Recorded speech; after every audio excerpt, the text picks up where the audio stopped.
nations praise you. Now, kining Psalm 67, gitawag ni siya og invitatory psalm. Okay? Sama kini sa Psalm 100, Psalm 95, Psalm 24, o kini, Psalm 67. Sa tradisyon sa pag-angko, na gitawag nato Liturgy of the Hours. Kanang breviary.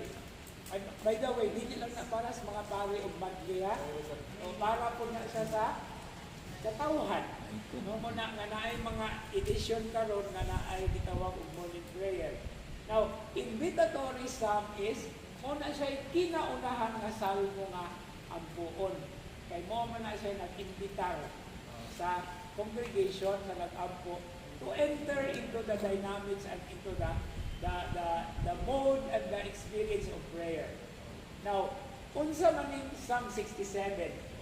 Now, kini siya wala siya klaro kung kinsay nagsuwat, pero aduna kini gitawag og accompaniment, no, nga naay instruction dito with string instruments.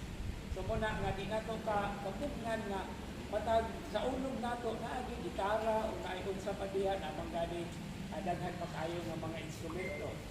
Pero kini usa ka pasalamat o usa ka pag-ampo. Okay? So may God be gracious to us and bless us. May His face shine upon us. Now this verse 2, recalls the priestly prayer in the book of Numbers na gisugo ni Moises ang mga pari through Aaron nga mao nay buhaton sa mga pari kung ang katawhan magtigom. Okay? The prayer of blessing. Okay? So may the Lord be gracious to us and bless us, and may His face shine upon us. Ang iyang panagway, padayon nga mag-iwag sa atong daan. Okay? Padayon nga mag-iwag ka nato. For the reason of, so shall your way be known upon the earth, your victory among all the nations. No? And then, ang tubag ana is, let all the peoples praise you, O God. Let all the peoples praise you. Which actually is the response.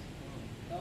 Pero ang response ani sa diha sa teksto mismo, kaduha balik-balikon ang may the peoples praise you, O God. May the peoples praise you.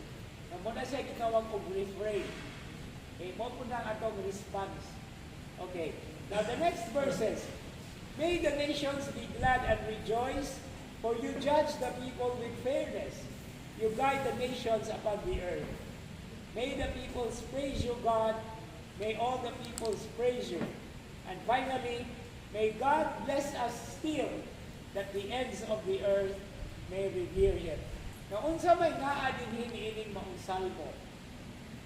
Diha sa pagpangayo o panalangin ikan sa Dios aron padayon kita nga magdayeg kaniya, diyahan sa unta kita aron mapakaylap ang misyon sa pagpaila sa Ginoo na maayo ug maluluyon, that the ends of the earth may revere Him.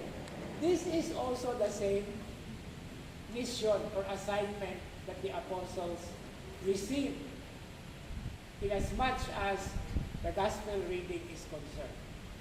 So, duha na ka importante nga terminolohiya ang tulo di ay gikan sa opening prayer.